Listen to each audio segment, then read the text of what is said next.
ایک کافر نے ایک بزرگ سے کہا، اگر تم میرے 3 سوالوں کا جواب دے دو تو میں مسلمان ہو جاؤں گا۔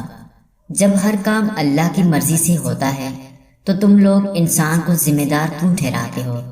جب شیطان آگ کا بنا ہوا ہو تو اس پر آگ کیسے اثر کرے گی؟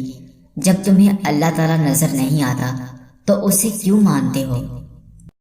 بزرگ نے اس کے جواب میں پاس پڑا ہوا مٹی کا ڈھیلا اٹھا کر اس کو مارا۔